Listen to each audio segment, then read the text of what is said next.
जय हिंद। बहुत समय से डिमांड आ रही थी कि बैंक ऑफ इंडिया में फिक्स डिपॉजिट एफडी का फॉर्म कैसे भरते हैं, उस पर वीडियो बना दीजिए। मैं आपको पूरा वीडियो समझा कर बताऊंगा, जिससे कि आप अपना फॉर्म भी भर सकते हो, बाकियों की मदद भी कर सकते हो जैसे मैं मदद करता हूं।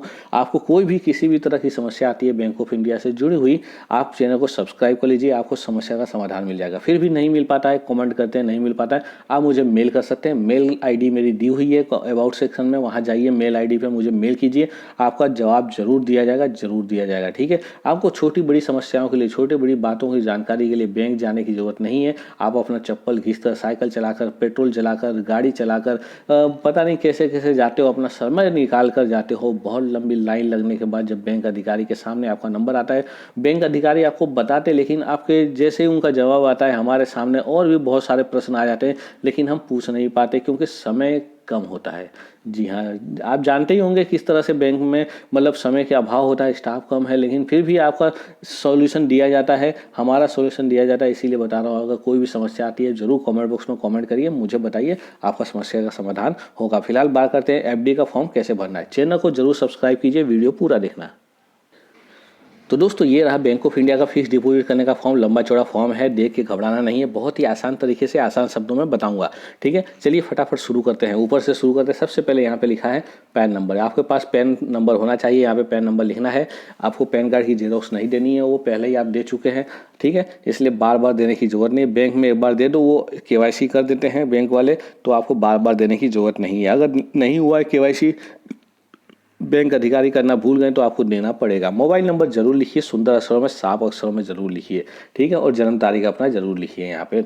उसके बाद आइए, देखिए इतने सारे काम होते हैं ये फॉर्म के ऊपर। जी हाँ, इतने सारे काम, लेकिन हमें ये फॉर्म का उपयोग ज़्यादातर किस लिए किया जाता है? इस फॉर्म का उपयोग ज़्यादातर किया जाता है फिक्स डिपॉजिट बनाने के लिए। ठीक है, तो हम भी फिक्स डिपॉजिट बनाने के लिए इस फॉर्म का उपयोग करेंगे। कैसे करेंगे, क्या करेंगे, चलिए एक के बाद एक करके देखते हैं। नीचे आ जाइए, यहाँ पर लिखा है customer I D. Customer I D क्या होता है? कस्टमर आई डी वही है जो आपकी बैंक की पासबुक में, बैंक की जो आपकी पुस्तक है उसमें सबसे जहाँ पर खाता संख्या लिखा हुआ है, अकाउंट नंबर लिखा हुआ है, उसके बिल्कुल ऊपर जो लिखा हुआ है वही है कस्टमर आईडी।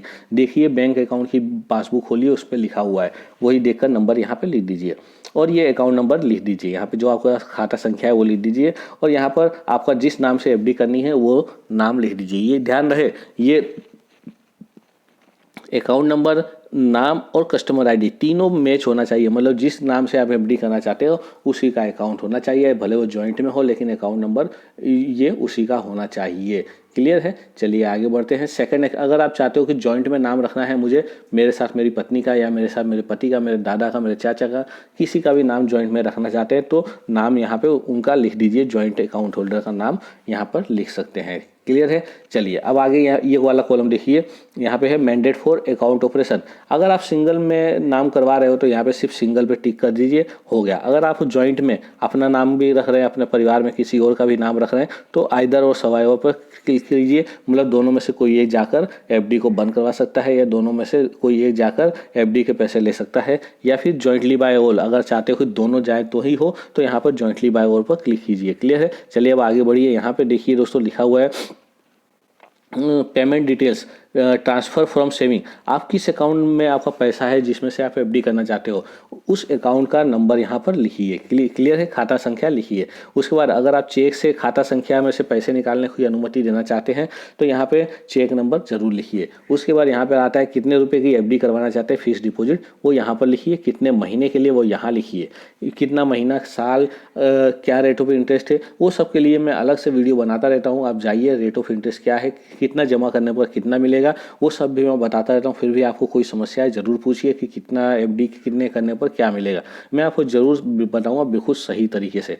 ये हो गया, यहाँ तक हो गया। उम्मीद है पसंद आया होगा। आगे बढ़ते हैं।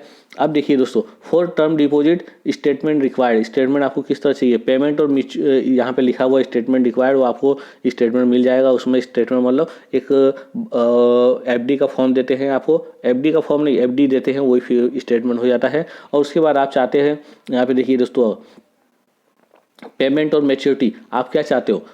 मेच्योरिटी होने के बाद, मान लो आपने 1 साल के लिए फिक्स डिपॉजिट रखा हुआ है, अब 1 साल के बाद क्या चाहते हैं? पैसा वापस चाहते हैं, तो पेमेंट और मेच्योरिटी पे क्लिक कीजिए। अगर आप चाहते हैं कि जो इंटरेस्ट है वो हर महीने या हर 3 महीने पे आपके अकाउंट में जमा होता रहे, ऐसा चाहते हैं तो यहाँ पर इस पर टिक कीजिए और ऊपर भी सबसे ऊपर फॉर्म के ऊपर लिख दीजिए। अगर आप चाहते हो कि 1 साल बाद जो एफडी का पैसा है वो मूलधन प्लस ब्याज वो आपके अकाउंट में जमा हो जाए तो इस पर टिक कर दीजिए, ठीक है।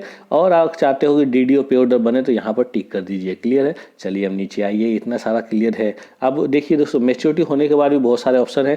टीडीएस भी कटता है, मैं आपको बता दूँ टीडीएस ना कटे उसके लिए 15G और 15H का फॉर्म भरा जाता है। एफडी करवाने के बाद वो फॉर्म जरूर भरिए, ठीक है। साल में एक बार भरना होता है, अप्रैल से लेकर मार्च के बीच में एक बार भरना है, बहुत ही जरूरी है।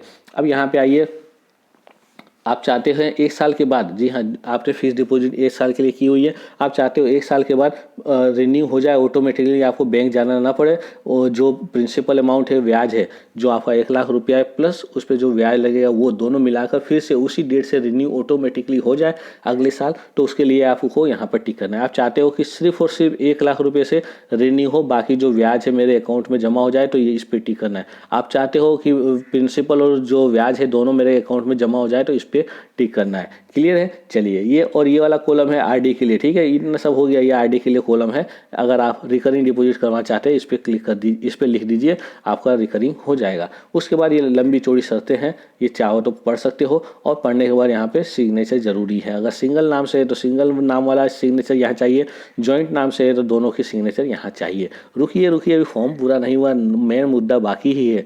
अब आता है नॉमिनेशन। दोस्तों आगे बढ़ो उससे पहले बता दूं, आप उसका पैसा कहीं पे भी जमा है, चाहे बैंक में, पोस्ट ऑफिस में, LIC में, अगड़म सगड़म तिगड़म फगड़म कहीं भी जमा है, आप चेक कर लीजिए आपका नॉमिनेशन है कि नहीं। मेरे कहने का मतलब क्या है, आपने जहाँ भी पैसा जमा किया है, अगर आपको बाई चांस, खुदा ना करे, भगवान ना करे, आपको कुछ हो जाता है, कुछ भी हो जाता है, मृत्यु हो जाती है, तो आपका पैसा अगर नॉमिनी नहीं है तो उसको पता भी नहीं होगा और पैसा डूब जाएगा। तो नॉमिनी जरूर करवाएं और नॉमिनी को बता दे, भैया मेरा बहना मेरा यहाँ पे मैंने फिक्स डिपॉजिट करवाया हुआ है, अगर मेरे को कुछ हो जाता है तो जाके पैसा ले लेना। तो यहाँ पे नॉमिनेशन भी इसमें फिक्स डिपॉजिट में ज़रूर करवाएं। करना क्या रहेगा, यहाँ पे अपना पूरा नाम लिखिए, नाम लिखने के बाद यहाँ पे जो नॉमिनी रखना है उनका नाम लिखिए, पूरा नाम, और उनका हो सके तो आधार नंबर जरूर लिखिए। अगर एड्रेस नहीं लिखते तभी चलेगा, नाम जरूर लिखिए, आधार नंबर और एड्रेस लिखिए यहाँ पे। उसके बाद वो कौन है जिनको आप नॉमिनी में रख रहे हैं, आपकी पत्नी है तो यहाँ पे पत्नी लिखिए, आपका बेटा है तो बेटा लिखिए, आपका पिता है तो पिता लिखिए, जो भी है वो यहाँ लिखिए। यहाँ पर तारीख लिखिए और जो शहर है, हमारा लखनऊ शहर है, कानपुर शहर है, वो लिखिए, तारीख लिखिए और यहाँ पर हस्ताक्षर कीजिए। हस्ताक्षर करने के बाद देखिए 2 जगह हस्ताक्षर हो गया, एक तो यहाँ पे हो गया, ठीक है, और जॉइंट होल्डर है तो जॉइंट होल्डर के यहाँ पे होगा हस्ताक्षर। 2 जगह सिग्नेचर होते हैं, हस्ताक्षर होता है। हस्ताक्षर होने के बाद फॉर्म पूरा हो गया, कुछ बाकी नहीं है। आपको और कुछ पूछना है तो मुझे मेल कर सकते हैं या कमेंट बॉक्स में कमेंट कर सकते हैं। फिलहाल इतना ही। जय हिंद।